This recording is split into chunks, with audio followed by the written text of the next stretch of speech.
Page number 20.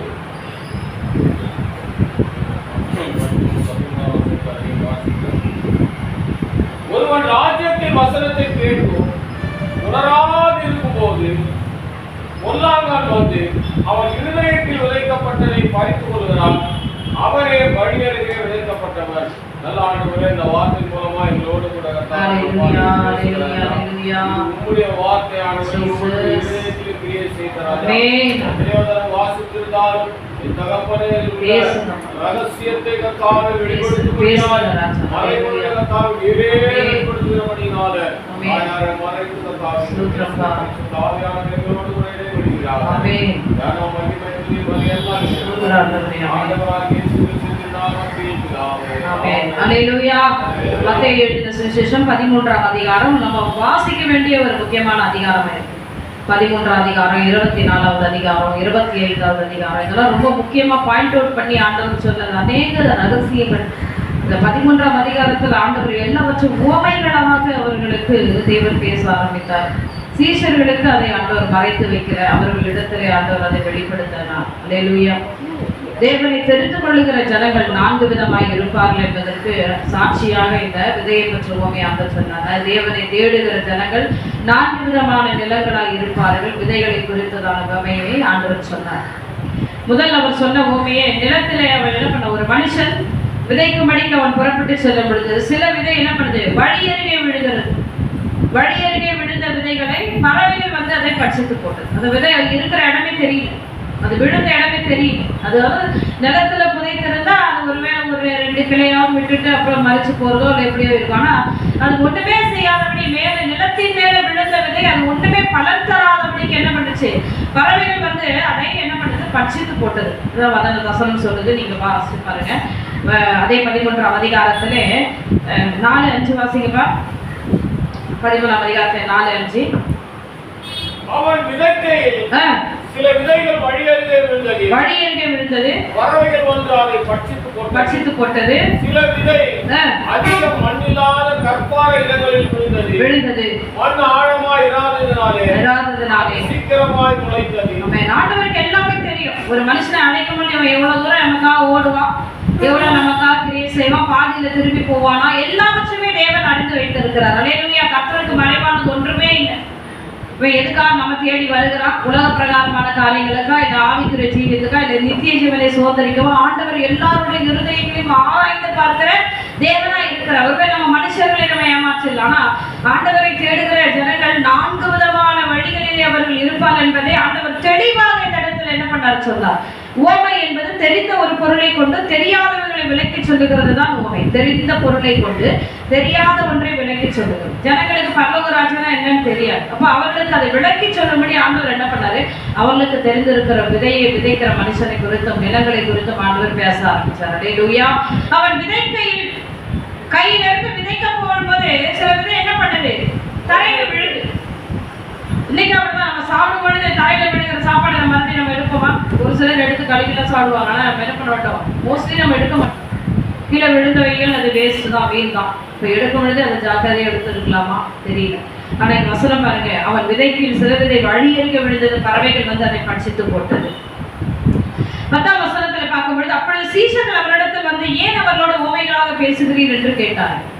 ஆண்டவரே, எதுக்காக உவமைகளா பேசுறீங்க அப்படின்னும் பொழுது, உங்களுக்கு அது ராஜ்யத்துக்குரிய ரகசியங்கள் உங்களுக்கு அருளப்பட்டதானால் அவர்களுக்கும் அருளப்படவில்லை அப்படின்னு சொல்லி ஆண்டவர் என்ன பண்றாரு, எல்லாவற்றுமே அவர்களுக்கு வெளிப்படுத்த ஆரம்பிக்கிறார். 18ஆம் வசனத்துல ஆண்டவர் சொல்லுகிறார், ஆகையால் விதைக்கிறவனை பற்றிய உவமையை கேளுங்கள். ஒருவன் ராஜ்யத்தின் வசனத்தை கேட்டும் உணராதிருக்கும் பொழுது, அதுதான் முக்கியமானது. எத்தனையோ வார்த்தைகளை கேட்கிறோம், ஆனா நமக்கு உணர்வு இல்லை, உணர மாட்டோம். கர்த்தருடைய வார்த்தை சொல்லுகிறதே, இந்த வார்த்தை நமக்குள் எப்படி கிரியை செய்யும், ஆண்டவர் எப்படி வல்லமை எப்படி வெளிப்படும் என்பதை நம்ம உணராது இருக்கும் பொழுதுதான் அந்த வசனம் என்ன பண்றது, அது மறைந்து போகும், இருதயத்திலிருந்து எடுத்துக்கொள்ளப்படுகிறது. தெளிவா சொல்றார், வழி அருகே விழுந்த சில விதை வழி அருகே விழுந்தது, அதை பறவைகள் பட்சித்தது. அதற்குரிய மறைப்பொருளை ஆண்டவர் சொல்றாரு. ஒருவன் ராஜ்யத்தினுடைய வசனம், ராஜ்யம் என்றால் பரலோக ராஜ்யத்துக்குரிய வசனத்தை அவன் என்ன பண்றான், அவன் கேட்கிறான். அவனுக்கு அப்ப சொல்லப்படுகிறது. இரவு நேரத்துல போன வாரத்துல ஜெபத்துல ஒரு 4 நாளைக்கு முன்னாடி நான் துரிதமாய் வந்தேன் இரவு நேர ஜெபத்துல. அப்போ வெளிப்படுத்தல் விசேஷம் 9ஆம் அதிகாரம் வாசிச்சுட்டு இருக்காங்க. அந்த வார்த்தை கேட்கும் பொழுது எனக்குள்ள ஒரு பயம், நடுக்கம், திகில். ஆண்டவர் கரெக்டா சொன்னார், இந்த தீர்க்க தரிசன வசனத்தை வாசிக்கிறவர்களும் கேட்கிறவர்களும் அதை கை கொள்ளுகிறவர்களும் பாக்கியவான் சொன்னார். வாசிக்கிறது மட்டும் இல்ல, அதை கேட்கும் பொழுது நமக்குள்ள ஒரு பயமும் நடுக்கம் வருதுன்னா கர்த்தருடைய ஆவியானவர் நமக்குள்ள இருக்கிறார் என்பதற்கு ஒரு அடையாளம். ஐயோ, வசனங்கள் இப்படி சொல்லப்படுகிறதா, இப்படி வானங்கள் இப்படி ஆகுமா, இப்படி ஜனங்கள் பரிதவிக்கப்படுவார்களா, மலைகள் மேல போய் ஒளிவார்களா, ஆண்டவருடைய அந்த கலசம் உடைக்கப்படும், இப்படி நிறைய காரியங்கள் அப்படி கேட்கும் பொழுது ஒரு பயமும் ஒரு திகிலும், ஆண்டவரே வசனம் இப்படி சொல்லப்படுகிறது, இனிவரும் காலங்கள் இப்படி நடக்கும் அப்படின்ற அந்த உணர்வு நமக்குள்ள இருக்க வேண்டும். எல்லாரும் வாசிப்பாங்க, நம்ம கேட்கிறோம், சீக்கிரம் முடிச்சாங்கன்னா நம்ம படுத்தலாம். அப்படி இல்லை, அந்த வசனங்கள் வரும் பொழுது அந்த வசனத்தை நம்ம உணர்கிறவர்களாக இருக்கும் பொழுதுதான் நம்ம என்ன பண்ண முடியாது, பொல்லாப்பினால ஒன்றும் கிரியை செய்ய முடியாது. ஆனால் இங்க வசனம் சொல்லுது 19ஆம் வசனம், ஒருவன் ராஜ்யத்தின் வசனத்தை கேட்டும் என்ன பண்றான், உணராது இருக்கிறான். கேட்கிறான், ஆனா அவனுக்குள்ள என்ன இல்லை, உணரல. உணராதபடிக்கு அவனுடைய கவலைகள் நெருக்குங்கள். இன்னைக்கு அதுதான் இன்னைக்கு விசுவாசிகளுக்குள்ள ஏன் கர்த்தருடைய ஊழியத்தை செய்ய வரல, தேவனுடைய நாமத்துக்கு மகிமைக்கின்றவர்கள் ஏன் இன்னும் எழும்ப முடியல அப்படின்றால் தங்களுடைய பாடுகள், தங்களுடைய வேதனைகள், தங்களுடைய பிரச்சனைகள் அவர்களுக்கு அந்த வசனத்தை உணரக்கூடாதபடி என்ன பண்றான், பயங்கரமான ஒரு போராட்டத்தை அவர்களுக்குள்ளே உண்டு பண்றான். பொல்லாங்கன் வந்து அவன் என்ன பண்றான், அவன் இருதயத்தில் விதைக்கப்பட்டதை பறித்து கொள்ளுகிறான். அவனே வழி அருகே விதைக்கப்பட்டவன். பறிக்கிறான் அப்படின்னா அர்த்தம், ஹார்ஷா வந்து எடுக்கிறான் அந்த வசனத்தை. பறிக்கிறதுனா சார கொடுக்கிறது வேறு, எடுக்கிறது வேறு. ஆனா இங்க அவன் என்ன பண்றான், வசனத்தையே பறித்து கொள்ளுகிறான் என்றான். அப்படின்னா என்ன அர்த்தம், உன் இருதயத்தில் இருக்கவே கூடாது. உன் கவலைகள் தான் உனக்கு முக்கியம், உன் பிள்ளை கவலை தான் உனக்கு முக்கியம், உன் மனைவி கவலை தான் உனக்கு முக்கியம், உன் புருஷன் கவலை தான் உனக்கு முக்கியம், இந்த வீடு தான் முக்கியம். என்ன புரியுதுங்களா? நீங்க எத்தனை கவலைகள் இருக்கிறோம், இதுதான் உனக்கு முக்கியம் அப்படின்றதை அவன் அந்த அந்த நுகத்தை உங்கள் மேல வச்சுட்டு ராஜ்யத்தினுடைய உண்மையான பொக்கிஷமான அந்த வசனத்தை உங்கள் இருதயத்தை விட்டு அவன் என்ன பண்றான், பறிக்கிறாங்க. சாதாரண விஷயமா நம்ம நின்றுட்டே இருக்கிறோம், திடீர்னு நம்ம கையில இருக்கிறத தட்டி பறிச்சா எப்படி இருக்கும், அந்த மாதிரியான ஒரு கிரியைகள் தான் இந்த நாளங்களே நடந்து கொண்டு இருக்கிறது. ஆண்டவர் அதை தான் சொல்றாரு, ஒருவன் வசனத்தை கேட்டும். அப்போ ஆண்டவர் அவனை கேட்க வைக்கிறார். ராஜ்யத்தினுடைய வசனத்தை அவன் கேட்கும்படிக்கு ஆண்டவர் அருளுகிறார். ஏன்னா அவனுக்குள்ளேயும் அந்த தேவனுடைய ராஜ்யத்தை அவன் சுதந்திரிக்கும்படிக்கு ஆண்டவர் என்ன பண்றார், அவனுக்கு அந்த வசனத்தை கேட்கும்படிக்கு ஆண்டவர் உணர்கிறபடிக்கு, அதாவது அந்த அதாவது முதல்ல கேளு. பைபிள்ல நிறைய காரியங்கள் இருக்கு, வசனங்கள். நம்ம எதுக்கு வேதத்தை கொண்டு வரோம் தெரியுமா, கொண்டு வராமே இருக்கலாமே, ஏதோ ஒரு போன்ல தூக்கிட்டு வரலாம். எதுக்கு பைபிள், முதல்ல நம்ம அவங்க சொல்றதை கேட்கணும், பிறகு அதை நம்ம சிந்தைகளை வாங்கி நம்ம பைபிள்ல புரட்டணும், அதுக்கடுத்து நம்ம நோட்ல எழுதணும். இதெல்லாம் வந்து செயல்பாடுகள். நம்ம எழுதுகிறோம், கேட்கிறோம், புரியுதுங்களா? நம்முடைய சிந்தனைகள் இருக்கும் பொழுது அப்போ சரி காரியங்கள் இருக்கும். அல்லேலூயா, அல்லேலூயா. வசனங்களை நம்ம வீட்டுல போய் என்ன பண்ணணுமா, இன்னும் நம்ம அதை தியானிக்கிறவர்களாகவும் இருக்க வேண்டும். போன வாரம் என்ன மெசேஜ் சேர்த்தா யாரும் சொல்லுவீங்களா? போன வாரம் என்ன மெசேஜ் தெரியுமா? தெரியல, ஏதோ ஒன்று யூடியூப்ல பார்ப்போம். பிரசங்கி அப்படியா, அதப்ப எடுத்தோம். கர்த்தருடைய நாமம் மகிமைப்படுவதாக. அப்போ நம்ம என்ன பண்றோம், பார்த்தீங்கன்னா இருதயத்தில் இல்லை. என்னாச்சு, ஏன் இல்லை? போன வாரம் எடுத்த மெசேஜ் ஏன் இல்லை?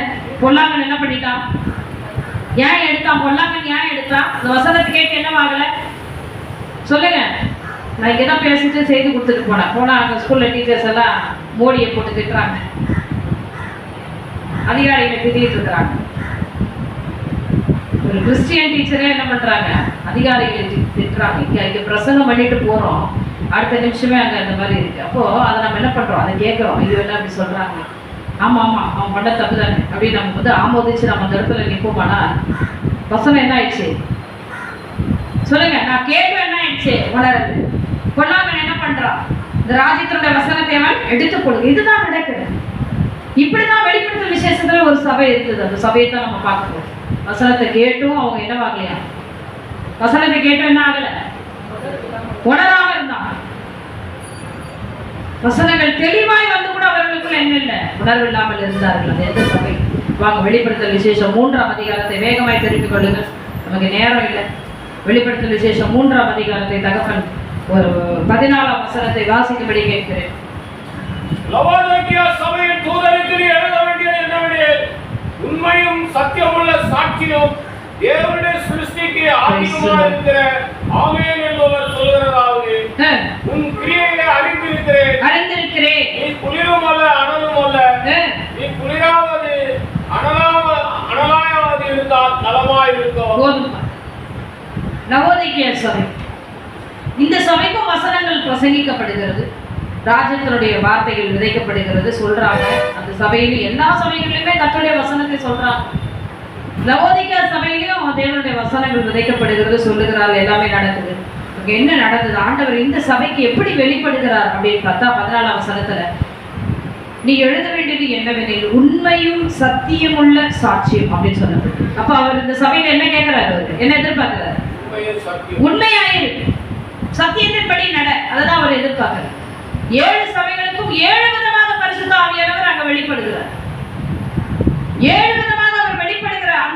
அந்த சபைகளுக்கு ஏற்றபடிக்கு அவர் வெளிப்படுகிறார். இன்னைக்கு நம்ம கேட்கிறோம்ல, உங்களுடைய தேவன் நீங்க உங்களுக்கு எப்படி இருக்காருன்னா, ஒரு சிலர் அம்மான்னு சொல்லுவாங்க, ஒரு சிலர் அப்பான்னு சொல்லுவாங்க, எனக்கு பரிகாரியா இருக்கிறாருன்னு சொல்லுவாங்க, எங்களுக்கு ஆலோசகராக இருக்கிறாருன்னு சொல்லுவாங்க, எங்களை ஆறுதல் படுத்துகிறவராக இருக்கிறார் அப்படி சொல்லுகிற மாதிரி 7 சபைகளுக்கும் 7 விதமான காரியங்களிலே கர்த்தர் வெளிப்படுகிறார். லவோதிக்கேய சபையில மட்டும் ஆண்டவர் சொல்றார், நான் யாரு? உண்மையும், பாருங்க எப்படி சொல்றாரு பாருங்க, உண்மையும் சத்தியமுள்ள சாட்சியும் தேவனுடைய சிருஷ்டிக்கு ஆதியுமாய் இருக்கிற ஆமென் என்பவர் சொல்லுகிறதாவது, தேவனுடைய சிருஷ்டி ஆதியாய் இருக்கிறது. அப்போ அந்த சிருஷ்டித்த நாளிலிருந்து, அல்லேலூயா, அந்த சிருஷ்டித்த நாளிலிருந்து அங்கே ஆதியிலிருந்து, அதான் சொல்றாரு, நான் ஆதியும் அந்தவுமாய் இருக்கிறேன், அல்பா ஒமேகாவுமாய் இருக்கிறேன். நான் நடுவுல வந்தது.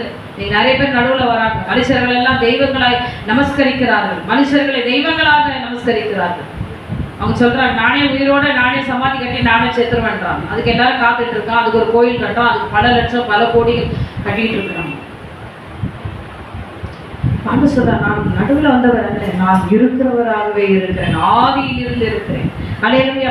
அப்ப இந்த லவோதிக்கேய சபையினரும் கர்த்தருடைய வசனத்தை கேட்டு இருக்கிறார்கள். ஆனால் என்ன நடந்தது? ஆண்டவர் இவர்களிடத்துல சொல்றாரு 15ஆம் வசனத்துல, உன் கிரியைகளை அறிந்திருக்கிறேன், நீ குளிரும் அல்ல அனலும் அல்ல. எனக்கு ரொம்ப கஷ்டமா இருக்கு, ஜட்ஜ்மெண்ட் பண்ணவே முடியல உன்னை அப்படின்ற, உன்னை ஜட்ஜ்மெண்ட் பண்ணவே முடியல அப்படின்னா என்ன அர்த்தம்? இருமனம் உள்ளவன் தன் வழிகளில் எல்லாம் நிலையற்றவனாய் இருக்கிறான். ஜட்ஜ்மெண்ட் பண்ணவே முடியல. நீ நல்லா ஜெபிக்கிற, திடீர்னு நல்லா பவரா ஜெபிக்கிற, திடீர்னு போய் எங்கன்னா உட்காந்து கூட்டத்தில் உட்காந்து பேசிக்கிற, திடீர்னு சோத்திரம் பண்ற, திடீர்னு 3 நாள் ஒன்று ஆலயம் காணும். லவோதிக்கேய சபை பார்த்து ரொம்ப வேதனை பண்றாங்க. நீ அந்த 2த்துல எதனா எடுத்து தொலையுமா? நீ குளிரும் அல்ல அனலும் அல்ல, நீ குளிராயாவது அனலாயாவது இருந்தால் நலமா? நல்லா இருக்குமேன்றார். கர்த்தரே இந்த காரியங்களை சொல்லுவார். ஆனால் அவர் எவ்வளவு மனவிசனத்தோடு சொல்லியிருப்பார் பாருங்க.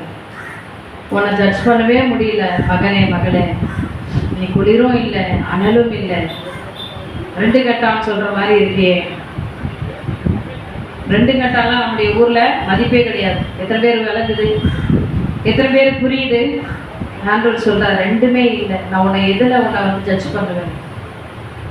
நியாயம் செய்கிற நாட்கள் வந்துட்டு, மனவாட்டிகளை அழைத்து கொண்டு போகிற நாட்கள் வந்து விட்டது.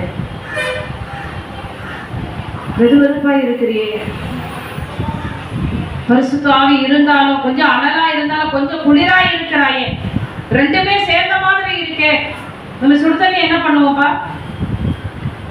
சுடுதண்ணியில போட்டுட்டு என்ன பண்ணுவோம்? இந்த தண்ணியை விளாவி தான் குடிக்கும். அந்த சொல்லு விளாவாது, சூடு கரெக்டாக மிதமான சூடு வச்சு குடிச்சிரு அப்படின்றாரு. இப்போ நிறைய தண்ணி தேவைப்படும் ஆண்டவர். என்ன ஆண்டவர் அதான் சொல்றாரு, நீ குளிராயாவது அனலாயாவது இருந்தால் நலமா இருக்குமே. 16ஆம் வசனத்துல சொல்றாரு, இப்படி நீ குளிருமின்றி அனலுமின்றி வெதுவெதுப்பாய் இருக்கிறபடினாலே உன்னை என் வாய் நின்று வாந்தி பண்ணிக்கூடாது. என்ன அர்த்தம்? வார்த்தைகளை நீ உனக்கு வெளிப்படாது. உன் வார்த்தையை, உன்னுடைய நாமத்தை நான் இனிமே என் வாயில அறிக்கை செய்ய மாட்டேன். எத்தனை பேர் புரியுதுன்னு தெரியல. வாந்தி பண்ணி போடணும்னா என்ன அர்த்தம்? இனி உன் நாமத்தை நான் சொல்ல மாட்டேன், உன்னை கூப்பிட மாட்டேன், என் மகன் உன்னை சொல்ல மாட்டேன், என் மகன் உன்னை நான் சொல்ல மாட்டேன். முடிஞ்சு போச்சு, அவ்வளவுதான். அதான் ஆண்டவருடைய இந்த ரகசியம். லவோதிக்கேய சபை இன்னைக்கு சொல்றாருல, ஸ்டீஃபன் என் பிள்ளை காலையில வராரு அப்படின்னு சொல்றாருல ஆண்டவர். சொல்லுங்க, கிறிஸ்டினா என் பிள்ளை அப்படின்னு, என் மகன் இந்த ஜனத்தை அப்படின்றார். இந்த ஜனத்தை எனக்கு நீ ஏற்படுத்தி நான் சொல்றாரு, மத்தவங்கிட்ட சொல்றாரு, இந்த ஜனத்தை எனக்காக ஏற்படுத்தினேன். இவங்க என்ன பண்ணுவாங்க தெரியுமா? இவங்க ஏன் துதியத்தான் சொல்லி வருவாங்க. அவங்க எந்த பாட்டும் பாட மாட்டாங்க, எந்த பாடலும் அவங்க வாயில வராதவர்கள் என்னுடைய துதியைத்தான் சொல்லி வருவார் என்று நம்ம குறித்து சொன்னவர் தான் சொல்றாரு, என் வாயில் நின்று உன்னை வாந்தி பண்ணி போடுவேன்றார். அப்படின்னா என்ன அர்த்தம்? இனிமே நீ எனக்குள்ள சேரவே மாட்ட, அது வெளியே தான் இருக்கும், வெளியே கொட்டப்படுகிறதா இருக்கும். இனி உன்னை என் பிள்ளை என்று நான் அறிக்கை செய்ய மாட்டேன். முதல் காரியம், இப்ப ரொம்ப அதிகமான ஒரு வெளிப்பாடு. என் பிள்ளை என்று உன்னை நான் எங்குமே சொல்ல மாட்டேன். இரண்டாவது, உன் நாமத்தை சொல்லி நான் சொல்ல மாட்டேன். கர்த்தருடைய வாய் சொல்லும் புதிய நாமத்தினாலே அழைக்கப்படுவாய் என்று சொன்ன வார்த்தை இனி வெளிப்படாது. உன்னை காப்பாற்றும்படிக்கு தேவதூதர்களுக்கு நான் கட்டளையிட மாட்டேன். அவ்வளவுதான். ஆண்டவருடைய பிரசர், கர்த்தருடைய மகிமை விலகிற்று அப்படின்னு எவ்வளவு அருமையா இருக்கும். சாமுவேல் புத்தகத்துக்கு நீங்க வாங்க, சாமுவேலின் புத்தகத்துக்கு வாங்க. கர்த்தருடைய மகிமை அங்கு விலகன உடனே அங்க என்ன நடந்தது? 1 சாமுவேலின் புத்தகத்தை திருப்பிக் கொள்ளுங்கள்.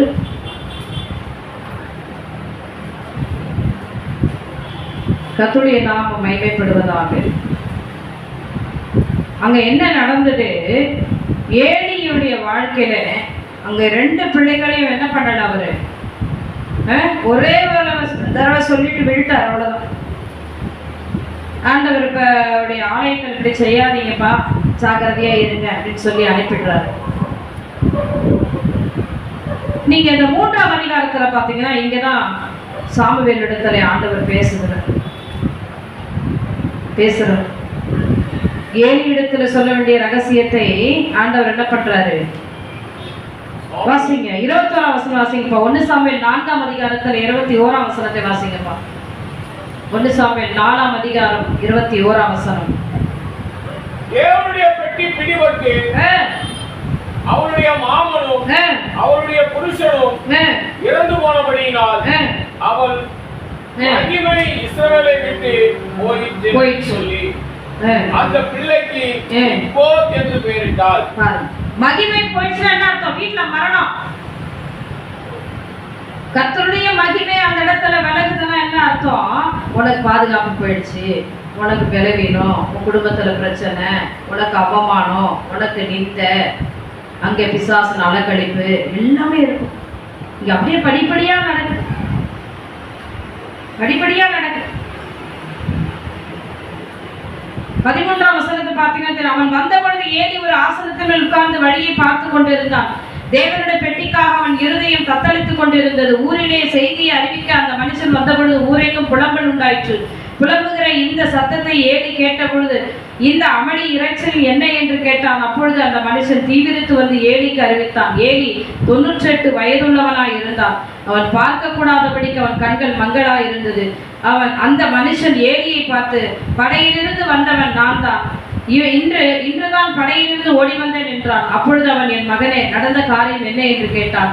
செய்து கொண்டு வந்தவன் பிரதியுத்தரமாக, இஸ்ரவேலர் பெலிஸ்தருக்கு முன்பதாக முறிந்தோடி போனார்கள். பார்த்தீங்களா? ஜனங்களுக்குள்ளே பெரிய சங்காரம் உண்டாயிற்று. உம்முடைய குமாரராகிய ஓபனி பினகாசி என்னும் இருவரும் இறந்து போனார்கள். தேவனுடைய பெட்டியும் பிடிபட்டு போயிற்று. இந்த வார்த்தை கேட்டான் ஏலி. ஆசாரியனாகிய ஏலி இதை கேட்கிறார். இப்படி படிப்படியா ஒரு பயங்கர அடி நடக்குது. முதல்ல ஆண்டவருடைய தேவனுடைய ஜனங்கள் என்று சொன்னவர்கள் செங்கடலுக்கு முன்பதாக வழியை உண்டு பண்ணி அதனை நடந்து வந்த ஜனங்கள் இன்றைக்கு யாருக்கு முன்பதாக முறிஞ்சு போனாங்களாம்? பெலிஸ்தருக்கு முன்பதாக என்னாச்சு? அவங்க அவ்வளவுதான். பெலிஸ்தருக்கு முன்பதாக அவர்கள் முறிந்து ஓடி போனார். அப்படின்னு என்ன அர்த்தம்? இனிமே எனக்கு வல்லமை இல்லை, இனிமே ஆண்டவருடைய பிரசன்னம் இல்லை, ஆண்டவருடைய அதுதான் நடக்கும். அதுதான் சொல்றேன். அவருடைய மகிமை விலகிடுச்சுன்னா அவ்வளவுதான். அவர் வாந்தி பண்ணிட்டாருன்னா நம்ம நிலைமை ரொம்ப மோசம். அடுத்தடுத்த வார்த்தை, 2 பசங்களும் இறந்துட்டாங்க. இஸ்ரவேல் முதல்ல இஸ்ரவேலர் பெலிஸ்தருக்கு முன்பதாக முறிந்தோடி போனார்கள். 1. 2வது, ஜனங்களுக்குள்ள பெரிய சங்காரம் உண்டாயிற்று. உங்களுடைய குமாரர்கள் 2 பேருமே மரித்து போனார்கள். தேவனுடைய பெட்டியும் பிடிபட்டு போயிடுச்சு. தேவனுடைய பெட்டி போயிடுச்சுன்னா தேவனுடைய பிரசன்னம் போயிடுச்சு, கர்த்தருடைய மகிமை விலகிடுச்சு. 22ஆம் வசனத்தை வாசிங்கப்பா. தேவனுடைய பெட்டி பிடிபட்டு போனபடியினால் மகிமை இஸ்ரவேலை விட்டு விலகி போயிற்று என்றால் பெட்டி போயிடுச்சு. தேவனுடைய பெட்டியில ஆண்டவருடைய பிரசன்னம் அவனுடைய பாதுகாப்பு. அதாவது சொல்றான், நீ இப்படியே குளிரும் என்று அனலமின்றி நீ வெது வெதுப்பாய் இருக்கிறபடினாலே உன்னை என் வாயில் நின்று நான் வாந்தி பண்ணி போடுவேன். என்கிட்ட இருந்து உனக்கு ஒரு ஒத்தாசையும் வராது. நீ 1000 பேரிடத்துல போய் நின்னாலும் உனக்கு விடுதலை இருக்காது. எங்க போனாலும் இருக்காது. விடுதலை என்பதே உனக்கு இல்லை.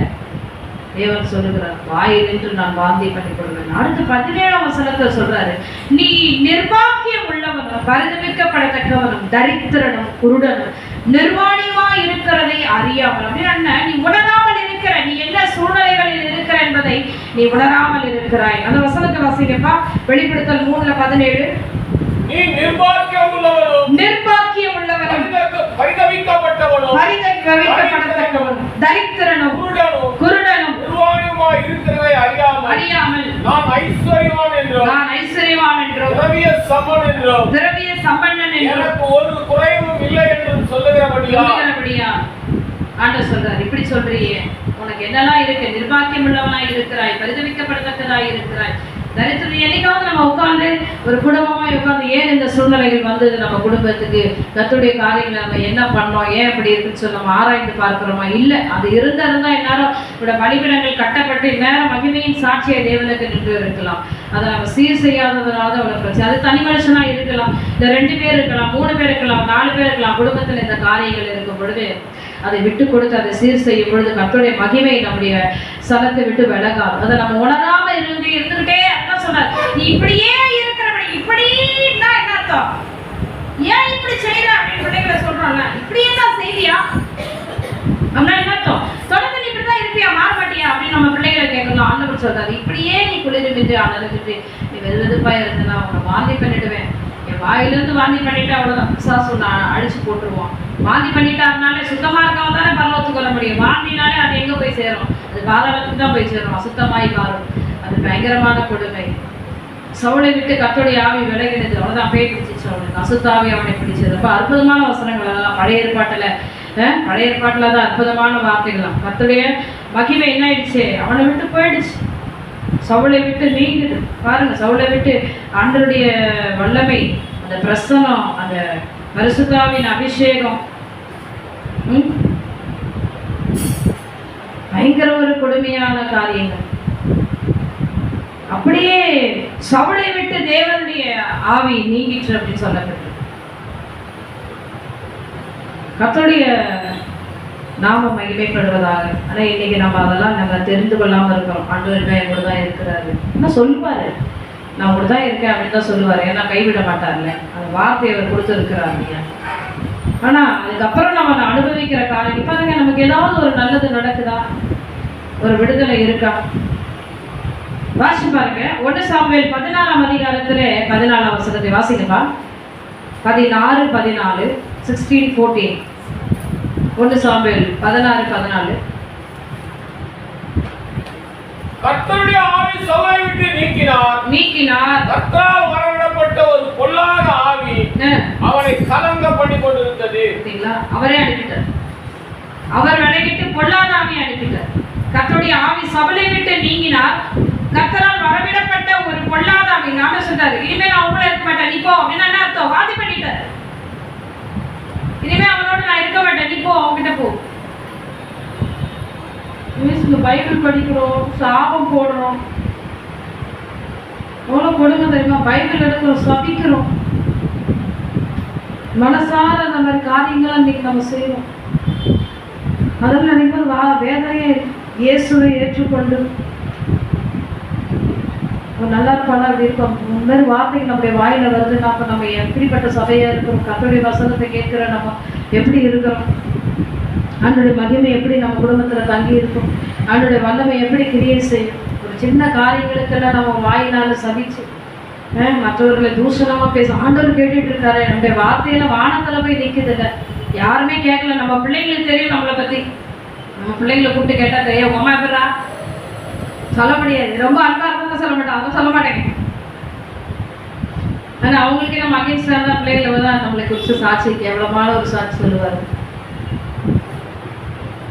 வசனம் சொல்லுது, கர்த்தருடைய ஆவி சவுலை விட்டு நீங்கினார். கர்த்தரால் வரவிடப்பட்ட ஒரு பொல்லாத ஆவி அவனை என்ன பண்ணிச்சா? கலங்க பண்ணிற்று.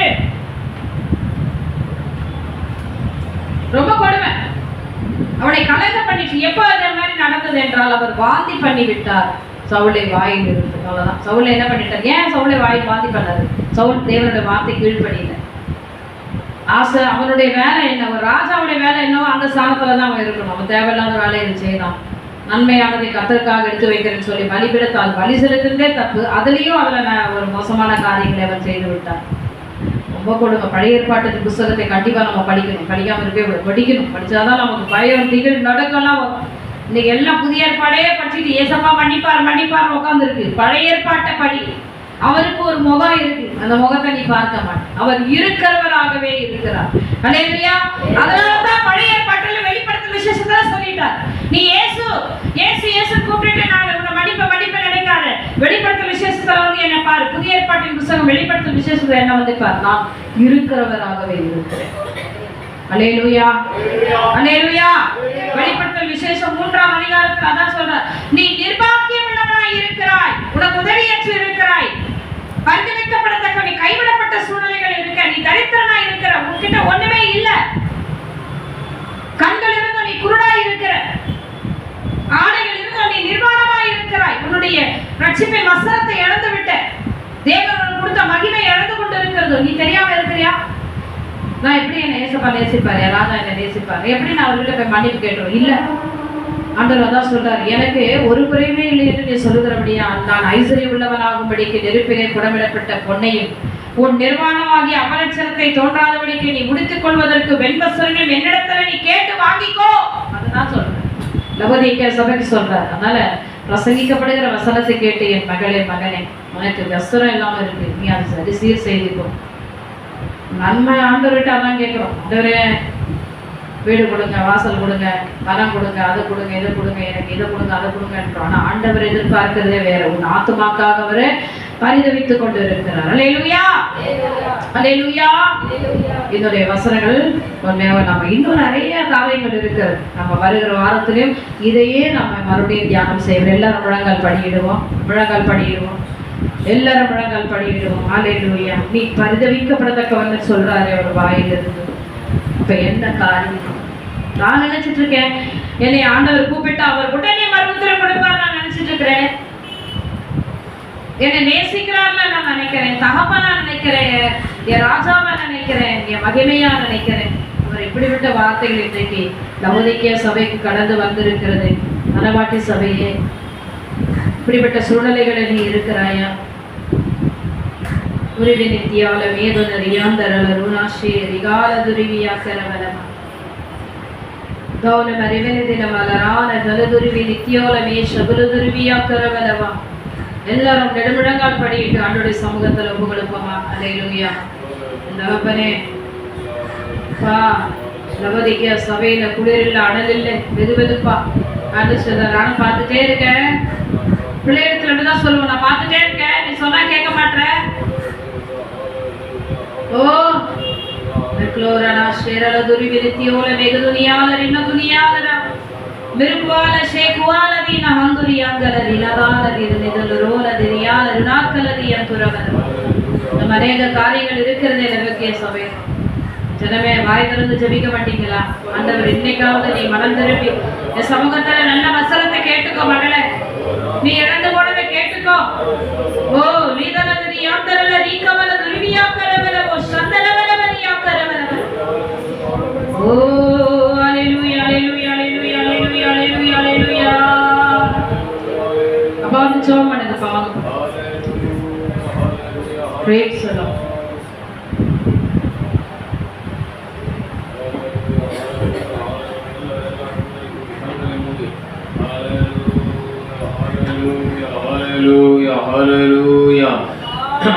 நீங்க நல்ல வாசிங்க. 13ஆம் அதிகாரத்தில் அந்த வசனத்தை திரும்ப நீங்க வாசிங்க.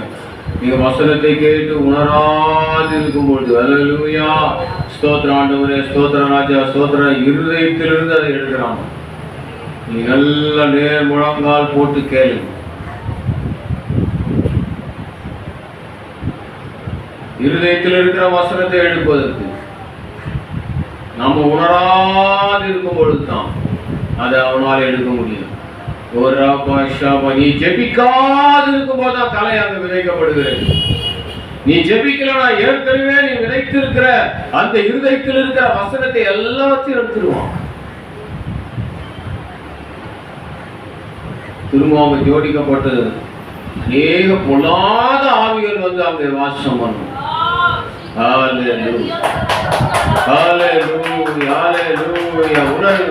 உணர்க தேவ ராஜ்யத்தை குறித்ததான ரகசியம், தேவ ராஜ்யத்தை குறித்ததான இது ஒரு ரகசியம். ஆண்டவரே, நாங்கள் உணர்வடும்படியாய் ஆண்டவருடைய வசனத்தை கேட்டு எங்கள் கண்களில் இருந்து கர்த்தாவே கண்ணீர் தாரையா வர வேண்டுமே. அப்பா, நாங்கள் உணர்கிற பிள்ளையாய், தேவ ராஜ்யத்தை சுதந்திரிக்கிற பிள்ளைகளாய், உணரும்படியாய் அதை அனுபவிக்கிற பிள்ளைகளாய் கர்த்தாவே, எங்கள் எலும்புகள் எல்லாவற்றிலும் உம்முடைய வார்த்தை நாங்கள் தியானிக்கிற பிள்ளைகளாய் எங்களை மாற்று காட்டுகிறே. இருதயத்தில் இருக்கிற வசனங்களை சாஸ்திரம் எடுத்து போடாதபடிக்கு ஜாக்கிரதை உள்ளவர்களாய் நாங்கள் இருக்க வேண்டும் ஆண்டவரே. அப்பா, அனலுமின்றி குளிருமின்றி இருப்பதினாலே என் தகப்பனே, அப்பா நீ வாங்கி பண்ணி போடுவேன் என்று சொல்லுகிறார் ராஜா. அப்படி இல்லாதபடிக்கு ஜப ஆவி எங்களுக்குள்ளே ஊற்றுங்கப்பா. எப்பொழுது தேவ சமூகத்தில் காத்திருக்கிற பிள்ளைகளாய் எங்களை மாற்றுங்க. தேவ வசனத்தை ஆராய்ந்து பார்க்கிறபடியாய் ஆண்டவரே, எங்கள் இருதய சிந்தையும் ஆண்டவரே வசனத்திலே எங்கள் கண்கள் பதிந்திருந்தபடியாய் செய்யுங்க ராஜா. நாட்கள் சமீபமாய் இருக்கிறது ஆண்டவரே, அந்த நாள் அந்தகாரம் வந்தாரமாய் இருக்கிறது என்று புலம்பலை நாங்கள் வாசிக்கிறோமே. இத்தகப்பனே, அப்பா நீங்க எங்களோடு கூட இருங்க ராஜா. பரிசுத்த ஆவியானவர் எங்களோடு கூட இருங்க ராஜா. ஆமாண்டவரே, அப்பா இருதயத்திலிருந்து எடுத்து போடாதபடிக்கு ஆண்டவரே உணர்வுள்ள இருதயத்தை எங்களுக்கு தாங்கப்பா. உணர்கிறவர்களாய், தியானிக்கிறவர்களாய், சத்தியத்தை சத்தியமாய் பேசுகிற பிள்ளைகளாய் ஆண்டவரே எங்களை மாற்றுங்க ராஜா. சிறிதளவு நாங்கள் பிசகாதபடிக்கு ஆண்டவரே, வலதுபுறமோ இடதுபுறமோ சாயாதபடிக்கு கர்த்தாவே உம்முடைய சிலுவையை மாத்திரம் நாங்கள் பார்க்கிற பிள்ளைகளாய் எங்களை மாற்றுங்க ராஜா. கனமும் மகிமையை நீர் எடுத்துக் கொள்ளுங்கள் ஆண்டவராய் இயேசு கிறிஸ்துவின் திருநாமத்தில் பிதாவே, ஆமென், ஆமென். கள்ள தீர்க்கதரிசிகள் வருவார்கள். இந்த வார்த்தை நான் போன வாரத்துக்கு முந்தின வாரம் சொன்னேன். பிஜேபிக்கு ஓட்டு போடும்படியாய் ஒரு சில ஊழியக்காரர்கள் பணத்தை வாங்கி இருக்கிறாங்க. வாங்கிட்டு பெருமையாக பேசிக்கிறாங்க. நான் கேட்டேன், இது உங்களுக்கு நீங்க எப்படி அப்புறம் புல்பீட்டில் ஏறுவீங்கன்னு கேட்டேன். நாங்கள் அது ஓட்டு போட மாட்டேன்ல, அப்பயா போய் கை நீட்டினேன், தப்பு இல்லையா? அதில் உஷாரா இருங்க. ஒரு கூட்டம் தீர்க்க தரிசனமா இல்லை, பணத்துக்காகவே ஒரு கூட்டம் அலையுது. அதனாலதான் நான் சொன்னேன், ஒரு கூட்டம் பிஜேபி நோக்கி போவோம். இதே நம்ம பிரிட்ஜுக்கு அண்ணன் தான் இருக்கிறார் அந்த ஊழியக்காரர். பேரு ஏதோ சொன்னாங்க, புதுசா அந்த குளத்தாங்கரை, அந்த குளம் ஒன்று இருக்கு பாருங்க, அந்த குளத்தாங்கிட்டே இருக்கிறாராம். அவர் தான் ஏற்பாடு பண்ணி ஒரு 100 பாஸ்டர்களுக்கு பைசா வாங்கி கொடுத்துருக்காரு. எவ்வளோ ஒரு மட்டமாக போயிட்டு இருக்கு பாருங்க. அதனால சத்திய ஆவியானவர் எங்க நீ உண்மையா இருக்கிறியோ அந்த பரிசுத்த ஆவியானவர் உங்க கூடவே. அல்லேலூயா. ஆமா, எது வந்தாலும் நம்ம எதிர்த்து நிற்கணும். ஆமா, நம்ம விசுவாசிக்கு எதிர்த்து நிற்கணும். அல்லேலூயா. அதனால ஜாக்கிரதையா இருக்க. அந்த மாதிரி ஆட்கள்லாம் கூடிய சீக்கிரத்துல வருவாங்க. எல்லா சாமியும் ஒண்ணுதான் சொல்லுவாங்க, பைபிளை கையில வச்சுது. அவங்கள நம்பாதீங்க.